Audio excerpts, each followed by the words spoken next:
Hi everyone, happy Friday and welcome to Comics from the Future. This is our show that we do every single Friday where we preview and you can pre-order the latest and greatest upcoming comics.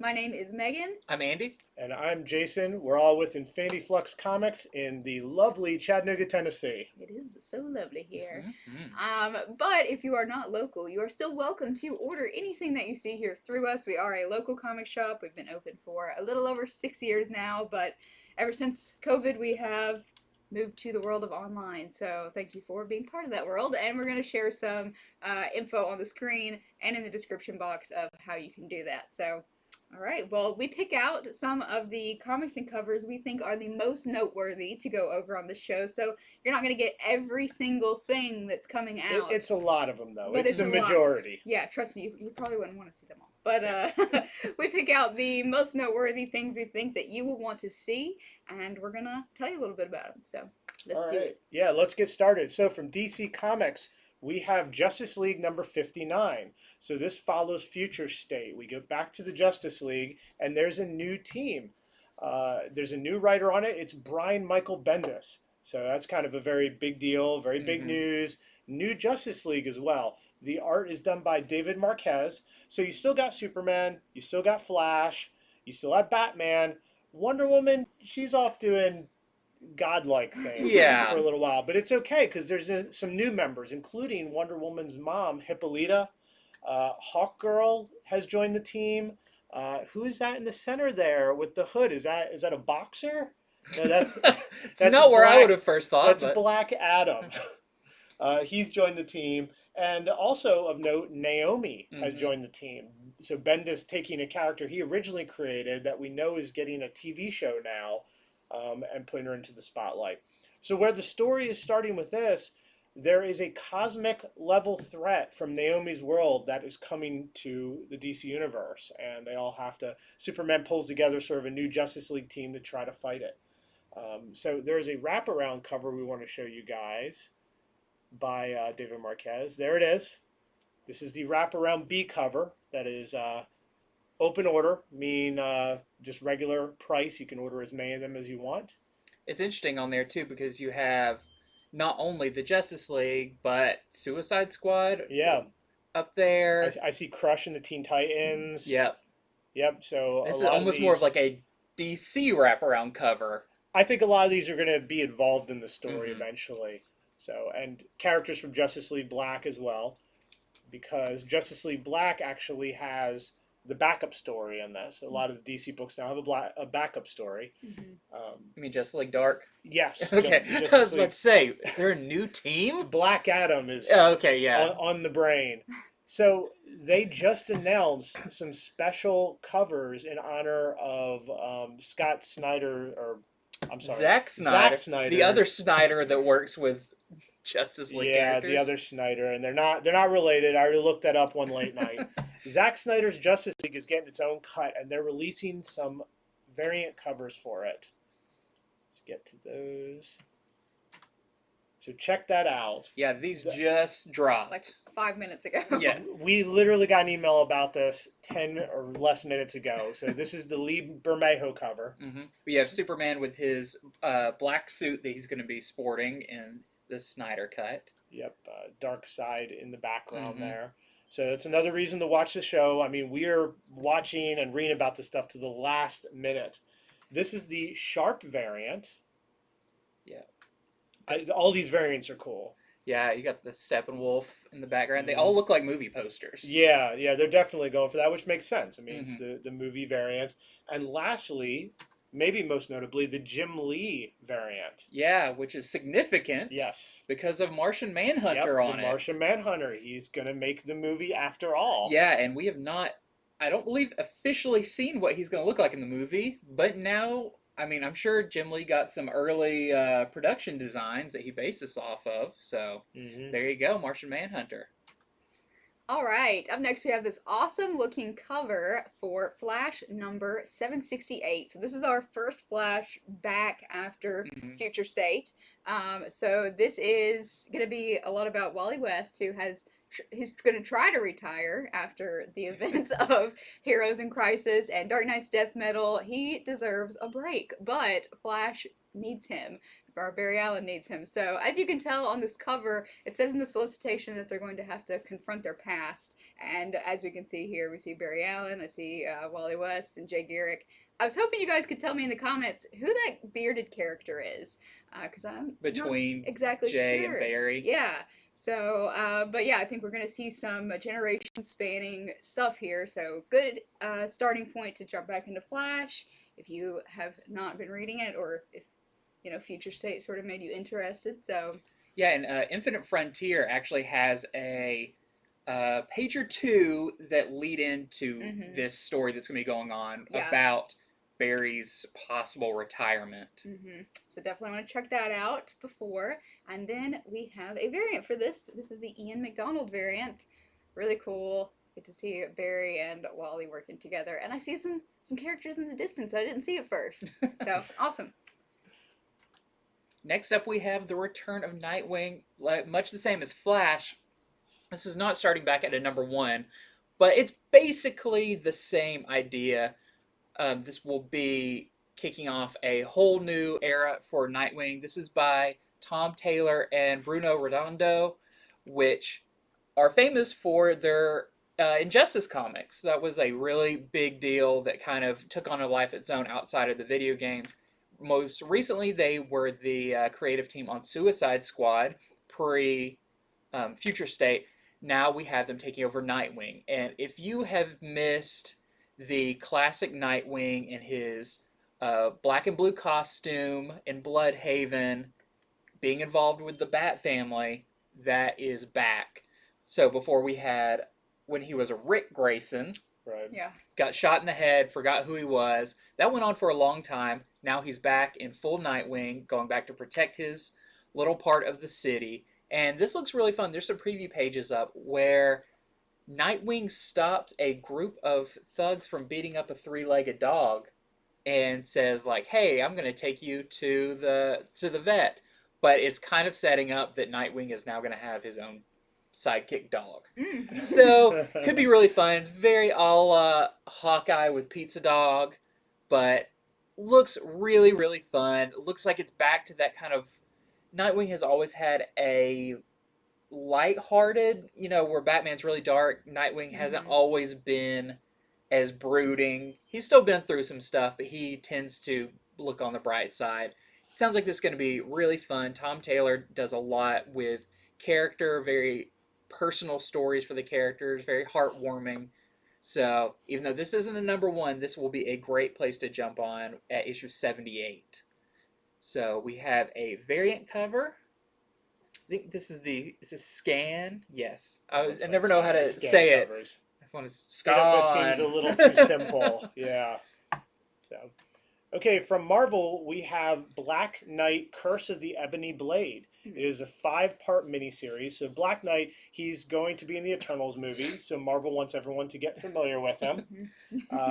So recently, he's been in the King in Black series. He's had a lot to do with that. The Ebony Blade is one of the few blades that can actually hurt Null. So Null is very interested in this. Null is surprisingly interested in swords in general. It seems to be a little cosmic hobby of his to pick up really powerful swords. So this is written by Simon Spurrier, and the Black Knight is Dane Whitman. The Ebony Blade, of course, gives him this bloodlust. Even though he tries to be a hero, it makes him want to battle, even when he shouldn't. It almost drives him crazy. And he wonders if this is going to be his fate. Is he going to go crazy, or is he going to learn how to handle it? He's an interesting character. He's an anti-hero, except most anti-heroes have a dark past. With him, he's sort of living his dark present because of the way the sword is making him feel. So this is going to take place in different realms. It's going to take place in Camelot and also modern day New York City. So there's some time travel involved. There are several variants. The first is the Cabal Stormbreakers variant. That one's really cool. All the Stormbreaker variants, they highlight a brand new artist, and so this is Cabal kind of showing that he has some chops. Then we have, of course, the Momoko variant, really cool. And then there is the knock headshot variant. Could he get any closer? I mean, look at those edges. If the printer cuts just a little bit, it's going to be taking parts of his chin and cheek off. They're called the uncomfortable distance. Yeah. variants. Yeah, take some pictures at home like this and send it to us. We want to see the people's headshots like this. And then here's the Ron Lim variant. Ron Lim's still going strong. He can still put out a cover. Yeah, man. Especially with the right content. Mm-hmm. But it's interesting that Black Knight, I mean, they're not only, they launched the Eternals book, but they're also like, Black Knight's going to be big. Yeah. Like, you're not seeing Apollo or any of the other Eternals getting their own solo thing, but it's like Black Knight, yes. Mm. And then there is a blank Nice. black cover. That looks really good. I mean, it's just black, but the trade dress being at the bottom, I like the font. I'm a font sucker. It's my favorite Font Spinal Tap sucker. album. Yes, I'm Okay. a font sucker. All right, this is King in Black Spider-Man. This is going to be a really cool one-shot. I really like the premise of this. So, Spider-Man, Peter Parker, has been kind of ruminating on his past failures and kind of, I guess, feels upset that he inadvertently brought a symbiote to Earth and sort of caused maybe all of this chaos. So he's got a lot of a big catalyst for wanting to kick Null's butt. So I think that is what we're going to see in this one shot. Really satisfying, hopefully, conclusion here as we wrap up King in Black. It's funny how really Spider-Man is the instigator of everything, considering Venom is his original villain. But how far that character has like pulled away from its roots now, Venom stands alone. And it's like, oh yeah, Spider-Man. He must feel pretty bad about kind of doing all this. He does. Yeah, you'll go like 5 Venom issues without a Spider-Man being in it or mentioned. I like this cover because there's a lot of subtle hints that Spider-Man's upside down, but then the dead end sign is like, yep, he's upside down. Did he look for signs? One said like yield. And he's like, no, not strong enough. Stop a little on the nose. Dead end. Got it. Got to hit you with that one. All right, and here is our Liefeld Deadpool 30th anniversary variant. Yes, it is the 30th anniversary of Deadpool this upcoming month. So they had to throw that in there. So I thought Deadpool was just stopping by to say hi to his bro Spider-Man. He's doing that too. He misses the Spider-Man he can do Deadpool two things series. at once. He's like, it's my 30th birthday. His nerdy 30. And also, hello, yes. And this is going to be the King in Black Vincentini variant, which is not available yet, but order blindly. Why not? It's available to order. They just didn't have the cover ready for us to show it off to you yet. Live a little. So, a new book from Image Comics. This is Ultramega. This is by James Herron, who, if you're not aware, did a lot with BPRD, with Hellboy franchise. He did Rumble, which was a very weird book about a scarecrow battling monsters. Now he's taking on this I don't think it's very subtle to say this is like Ultraman. Mm-hmm. He's very similar helmet shape, everything. And the premise is a virus has broken out, and everyone it infects becomes a giant, ugly monster kaiju. So the only person that can stop it is Ultramega, who is this pretty much can change his size. I mean, he's very much Ultraman. But what differs this is, of course, it's an Image comic, so this is quite a bit more, not straight up violent, because James Herron's art style is it's not cartoony, but it's pretty whimsical. And when Ultramega punches one of these monsters, I mean, goo just goes everywhere. It is very disturbing, but this has some of his crazy monster designs. He has a very unique take on drawing monsters. And it sounds like this is going to be really cool. I got to skim through the first issue of it. I believe it's a double-sized first issue. I think I read they're all going to be double-sized. Cool. Yeah. And the first one is for sure, but I'm pretty sure they all are. There is some crazy-looking characters in this. Some crazy twists and turns. But if you like that kind of over-the-top Invincible-esque kind of action book, this is a really good one. Plus, this kind of the, not parody, but homage to the kaiju genre sounds really cool. Mm-hmm. Then we have the Trad Moore variant, which I think is awesome. Mm. Such a Trad Moore cover, too, with that crazy perspective. And then a blank one, you can get your favorite artist to draw a crazy monster on there, which I think would be really fun. Ultramega Monster. Ultramega Monster. Okay, the next book we're going to talk about is a book that not every store can really sell you, at least yet. This is the cover for Tankers #1. The trade dress isn't on it yet. This is by Robert Venditti for Bad Idea, the new company. Mm-hmm. So I think most of you have probably heard about ENIAC. That's not out yet. So Tankers is the second comic that's being launched by them. It is going to be a 3-part series. They are double-size issues. They're bi-monthly, so you'll have to wait a little while in between each one. They're $6 a piece. We are only selling them as a full set, and it's because the way they make us sell them, whatever we order for issue 1, we have to order for issue 2 and 3, and so we just sell the whole set. Mm-hmm. So it's going to be $18. We'll get you issue 1, 2, and 3. There's only so many stores that were allowed to sell this. Mm-hmm. I forgot how many. I think in the initial run it was just 50, and then 100, and we were chosen as part of the original grouping. So Yeah. they keep adding onto it. The pandemic has this made it is in the stretch. whole world as well, Mhm. so that's very cool. We feel very fortunate. The world that big. So let me tell you about what the premise is. So the premise, I'll do the fun one first. It is military people in tanks fighting dinosaurs.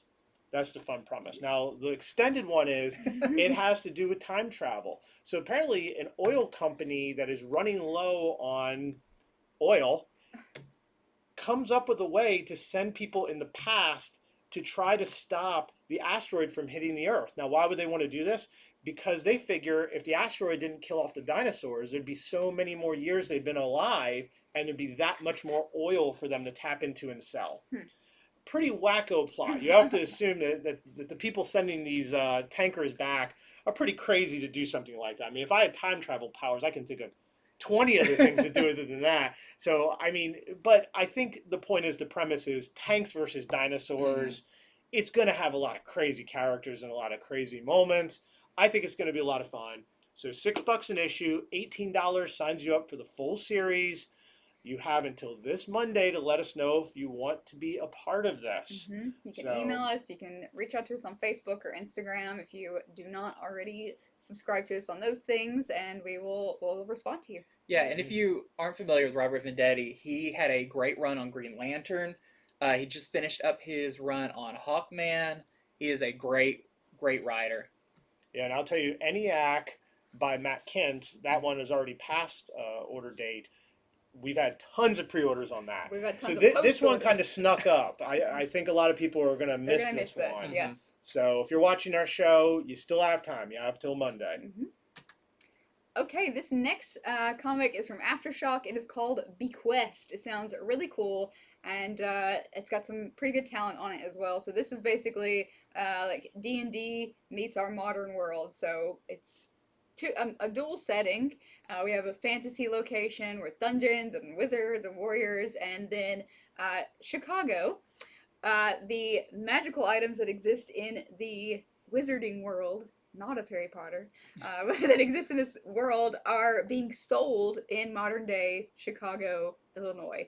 So, really weird premise, and the people, I guess the warriors and wizards, have to come to our timeline to stop these from being traded and wreaking havoc on our society. So, really fish out of water on multiple levels sort of premise. Seems really cool. It's got Freddie Williams II, who is on He-Man and who did Batman TMNT. Mhm. So it's got some really good artwork with it. I think that's really going to fit this setting. And then it's written by Tim Seeley, who worked on Grayson and Nightwing and some of that stuff. So it's a good creative team, something a little bit different than I've seen from Aftershock. So I think this actually sounds pretty good. Yeah, Aftershock has been very much leaning into the horror, it feels like, for a while. Yes, they have. And this is like, oh, a fantasy book. Some This fantasy in is modern interesting.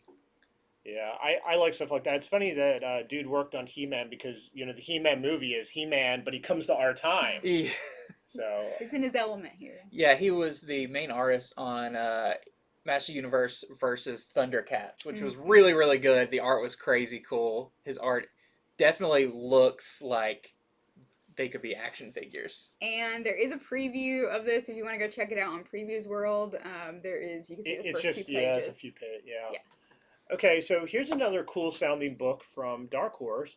It is called Orphan and the Five Beasts. I'm a huge kung fu fan, so if it has kung fu, I'm there. This sounds great. Let me think. They said it's a cross between Five Deadly Venoms and a Grindhouse movie.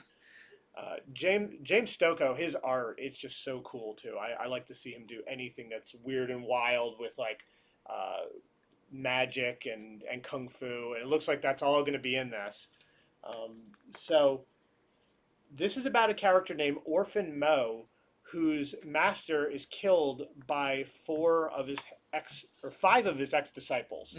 And so he vows vengeance and he goes after these five ex disciples. It's a very classic kung fu story. Yeah, why depart the classic? We need more of that. So that is a new book from Dark Horse. Next up is something that sounds a lot like what I just talked about, but this is the Trials of Ultraman. So Marvel just last year, a year before that, got the rights for Ultraman, released a 5 or 6 issue miniseries. This is the follow-up series to that. So the first one was about the main character coming into contact with the Ultraman essence and becoming Ultraman. This is going to follow his kind of training and really upping the ante on fighting monsters and everything. So if you read the first one, you definitely want to check this one out because it is a continuing epic of the Marvel version of Ultraman. And there's a bunch of variant covers for it. So first off, we have the Asamia variant. I don't recognize the name, but it's really cool. I love when people do that. It's a perspective technique, how you push something in the background, you like desaturate it and put a lot of stuff in between the foreground and the background to make things look giant. Big fan of that. Then we have the Frank variant with a good old monster slug. Yep. Right in the punching right in the kisser. Right in the monster kisser. Then we have the Mana variant. And finally, of course, the Peach Momoko variant. Now that Peach Momoko is exclusive with Marvel, you're going to get one of these for everything. And that is a lot like the Black Knight variant. So I wonder if we'll see more Momoko Marvel variants of this style. I'm assuming there's a line of them. That's starting. Interesting. Yeah. There's another book too I saw. It has that like circle motif with the character. She did something very similar for, I want to say Dynamite. There were the 2 Virgin covers. So yeah, it's a cool style. All right, next up we have Jim Henson's The Storyteller Tricksters. This is a new limited series from the Jim Henson-inspired line, and this is about the storyteller and his dog go take shelter somewhere, and they encounter a spider that scares the dog, and it's a spider god, actually, and it gets his turn to tell some tales. So we have a lot of people here, at least, that are big Jim Henson fans and get everything. So if you aren't already signed up for something like this is a new mini-series, so it's not always in your local shop's system that you're going to get this, so definitely reach out and let them know that you want it. Also, it's a Momoko cover. Yeah, it is. It looks quite different. It's just a Momoko show. Yeah, it never ends. She's supposedly just with Marvel, but I think she's moonlighting or has a twin sister or something. So next is a new book from Ablaze I want to talk about real fast that is called Eros, Psyche. This is from Maria Lovett, who has been doing tons of stuff, just has Luna at Boom. So very interesting. Faithless. Yeah, 2 volumes of that. Very popular kind of artist writer now. This is about kind of one of your classic boarding school ideas of the headmistresses are evil and you've got to stay in line or the punishment could be worse than death type thing. So sounds really interesting. I think was originally in a foreign language. This is Ablaze's their translation into English for the first time. So sounds really interesting. If you know Lovett's style, it is very mature, but very, very cool, very weird ideas that we don't see a whole lot. But there's a lot of covers for this. Like this first one is a Mirka Andolfo cover. I call her work European mature. It is. If That's there's, what I call if it. you know what that is, it nails it because there's a certain style to that this is exactly. Mm-hmm. Then this is Maria Lovett's art. She's doing the B cover. Then we have the Mercado C cover, and they say this is also like a surreal, bewitching take of love, magic, and tragedy. So you can kind of get that like weird, surreal witch feel to this. And then finally, this one's really cool because it took me a minute to realize what it was, I but see this what that is right away. this is the Sabine variant, which is a Harry Potter Yeah. Philosopher's Stone homage movie cover, and I think a couple of them are going to have movie cover. Cool. Okay, so our next section, we just go over other cool covers. We don't want you to miss out on cool variants. So let's begin. This is Catwoman number 29, the Jenny Frison variant. Glad to see Frison is like, just because of Future State, she's coming back to keep doing them. Oh, yeah. Catwoman is hanging upside down, money just falling all around her. She's got it all. All right, I'm going to show you some Batman Black and White number 4 covers. This is, remember, a 6-part series, so this is number 4. This is the A cover, and this is our B cover by Gabrielle Dell'Otto. Very sketchy. And then we have the C cover, which is Bianchi. Which is very creepy looking. Yeah, really. Well, very sinewy Wow. on Two-Face's face. Yeah, that's a lot to look That's at. a cool cover. I like that a lot. Oh, is this the same? This is Yeah. also Batman. No, I was doing Batman Black and White. I'll go ahead and do this. Batman Catwoman, number 4. There's nothing here. Jim Lee's still working on it. Yeah. So that is in the works. But A lot of also people coming out soon. are getting all the Jim Lee covers for it since he's actually, looks like he's doing hopefully the entire thing. I mean, this is up to 4, so. He's busy trying to help run DC. Yeah. He doesn't have to have his covers in all the time. So Who's going to get mad at him? He's the boss. So I'm really excited about these. We talked these are about so some of nice. these previous weeks, but they are continuing on with the Women's History Month variants for Marvel books. So the kind of theme is the character on the cover are dressed in the style of the era which they first appeared. So this is for Iron Man number 7. These are all by Jen Bartel as well. And this is the Hellcat variant. So I think this is Patsy Walker. Was that was 1940s, I believe, if not earlier. we were just Megan and I were just talking about how long she had been around. This looks like it says 1944, yeah. 1944. That sounds right to me. Because it was like pre-Marvel doing superhero stuff. It was. She used to just hang out with her girlfriends, Yeah. like doing just normal stuff, like kind of Archie style. It was a very Yeah. Archie book, so I Yeah. think it's cool that they didn't go back to Hellcat's first appearance. This is back to Patsy Walker's first I'll appearance. also say, anyone who hasn't been reading this Iron Man, it's really good. It is really good. I actually read the preview for this issue, and it's awesome. There's a part in it where she uses a power, and Iron Man's like, I didn't know you had that power.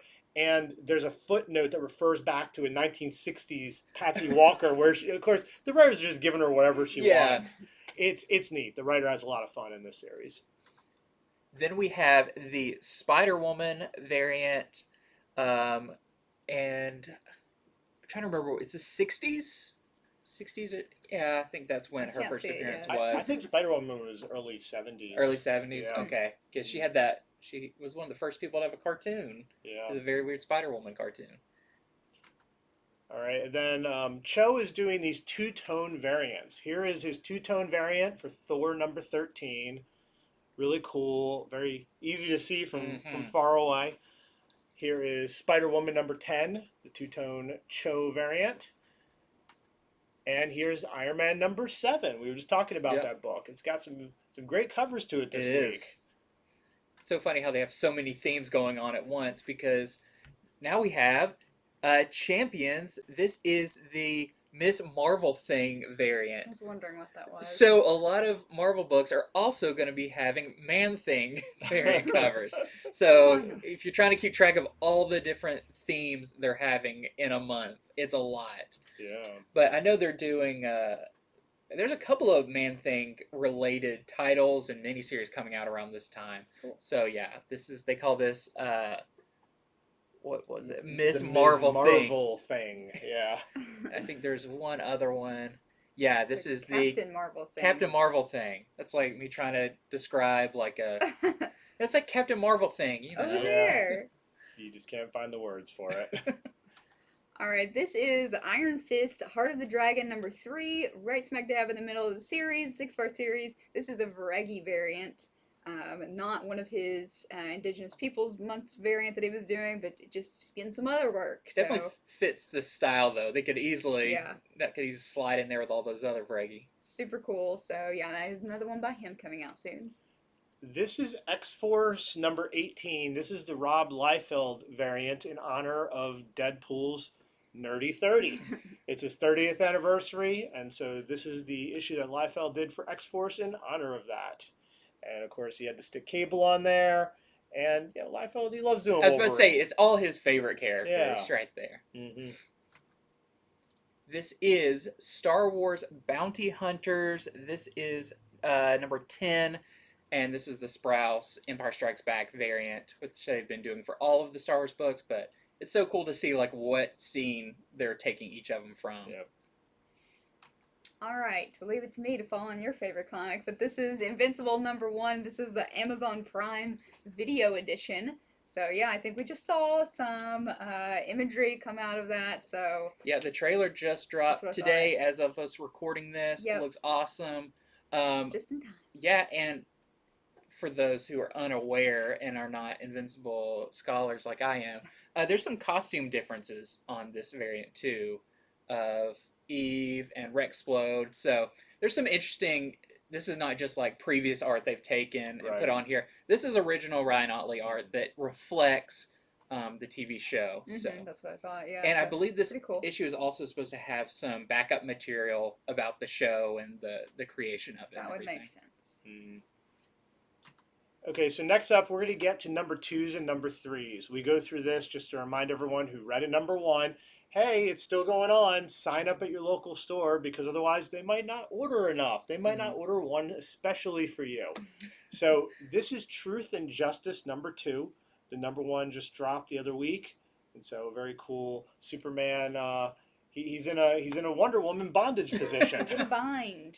Yeah, he sure is. How will he ever break out of chains? If an artist could draw Superman breaking out of chains, I bet people would really like that. They'd really like that. Why has no one done this before? And here is we apparently don't have the B cover. It is not available yet, but there is a B cover. If you want to get them all, you better ask for it because when we don't have the covers, at least what our store does, we don't really order a whole lot of them. So. All right, next up we have Radiant Black #2. #1 just dropped. It was really popular here. It was a great first issue. It's by Kyle Higgins, and this is the A cover. And we have the #2 Greco variant. So definitely sign up for this if you got #1 and you liked it. Don't miss saying you want to add it to your pull list because #2s are not as heavily ordered as #1. So it was a really great first issue again.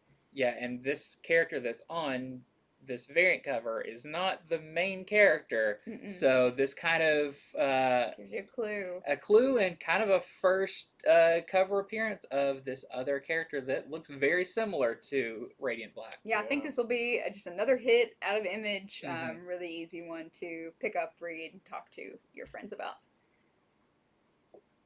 Let you grab this one, Andy. Okay, since I didn't do Invincible, I'll do my other thing I know everything about. So this is Star Wars High Republic, and this is #1, the 4th printing. So I'm really interested to see how many covers. Me too. Is this gonna we need to start like a bet on it. Yeah. I'm gonna say I think it'll go. I'll be conservative. I'll say 8. Really, 8 printings. What was the highest that like Venom went? It was 6, 7, or 8. Well, let's go back to Star Wars from 2015. That Okay. went up to at least 7 because 7 was the error printing where they put Okay, the so you're A thinking cover it's on gonna again. push that one. I think, yeah, there are more people reading comics now, and All Star right, Wars is higher taking than ever. bets.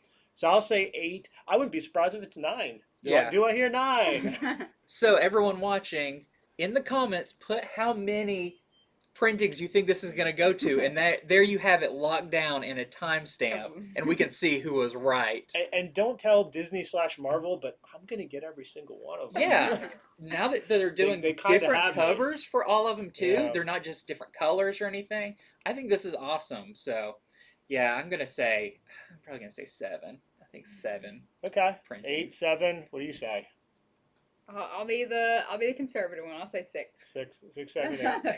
So I'll tell you also, if you can get a lot, like if you order a lot of the last printing, which means it's the one where it didn't get bought as much, that's the one that'll be worth a lot in the far future. Yeah, and then they'll overprint the next one, and then everyone will get that one. That one won't be as much. Nope. You've got to wait for it to start tapering off. Yeah. So we got some guesses. See, There we go. Good.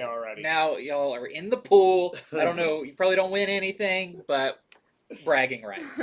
Okay, so this is Teenage Mutant Ninja Turtles Last Ronin #2, the second printing. #2 just dropped. Huge hit. Really good read. Flying off the shelf. So here's the second printing with a new cover for you. Yeah, issue 2 was great. And once again, these companies are learning. You put a different cover on it, boom, like immediately I'm way more interested in getting another printing. Just I'm like, oh, that cover's really cool, even though I have the first printing. It's so good that we're starting our company where all we do is make bags and boards of Ronin size. Oh, we had that discussion. Yeah, like they're just gonna be called Ronin size bags and boards. They only fit this size book. Yep, $1 a piece. Since these are selling like over 100,000 print run, that's a lot of money we're gonna make. Yeah. All right, last up is a Reckless book, Friend of the Devil. This is by Ed Brubaker and Sean Phillips. It's going to be a hardcover for $24.99. These things always sell out here. Yep. Brubaker and Phillips are just an amazing team. I was talking to Jason yesterday. It's like, it's great when you can find your person because obviously they work so well together. So this is going to be another crime noir tale. It's set in the 70s and 80s. A missing woman is found in the background of an old B movie. So there's a cult Hollywood underground themes here, so super cool. We're going to be getting enough to get the book plate, which means it's a sticker that sticks inside the cover or wherever you want it. You can stick it to your shirt, stick it on a water bottle. But it is signed by Brubaker and Phillips. So if you want your copy reserved, if you want one of those, definitely make sure to let us know first because we always sell out of these. So. And only the first printing will have the book plate. That's the only time it's available. Book plates are neat because what it allows is it lets the people who make the book to do the signing and have it come out at the same time. Because if they had to let it get printed and then sign it, that would either push the book back for months and months or it would have to be done separately. So it's a real smart way that they can sign it, get it to you as a sticker, and then boom, you have the signed copy that was just with that little first print run. Been wildly popular, so definitely let us know if you want this. Also, just wanted to mention, a lot of people were saying, show off some more of trades and hardcovers and all that. So did want to mention, this is Batman Death Metal, The Darkest Night. This is going to collect your Robin King one-shot, all of the kind of standalone ones that came out. I think there's a couple of like the 1 and 2 issues in there too. But this is kind of your companion one to the Death Metal hardcover that's going to be coming out. This will collect all the rest of the stuff in it. So definitely want to check that out. If you didn't get a chance to read all those first time around or you want to revisit them again. It's nice to have them collected. All right, well, that is our show for today. Awesome. So many cool books to go over every single week. Thank you for joining us on Comics from the Future. We also do a show every Tuesday. We get the comics in early as a comic shop. That is our right, our prerogative. So we read the books early and we do spoiler-free reviews. And we do, let you know certain things, like it's just going to be a first appearance or a death, something major, giving everybody who watches our show the leg up of what to go buy from their local shop the next day. So that's every Tuesday. We premiere these videos on Facebook Live, but right afterwards, we put them up on YouTube, where we have a beautiful and growing channel. We're up to 530 people, on our way to 1,000. So thank you very much for watching.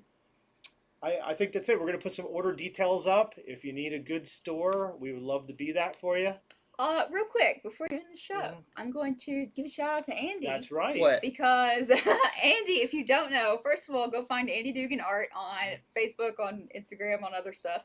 And he's also going to be doing a signing here tomorrow, if you're local and don't know, of Show Me History, Muhammad Ali, greatest of all time. He did the artwork for this book. It's phenomenal. And from 12 to 3 tomorrow in the shop, we'll have books here. He'll be doing remarks for a small fee. And yeah, other commissions and other things like that. So definitely stop by if you can. If you can't, we can ship you something, no problem. So just reach out to us. Anything you care to add? Nope. If You said it all. If we have any left, we'll show it off on the Tuesday show as well. Mhm. It's a really great original graphic novel all about Muhammad Ali that Andy did all the wonderful art for.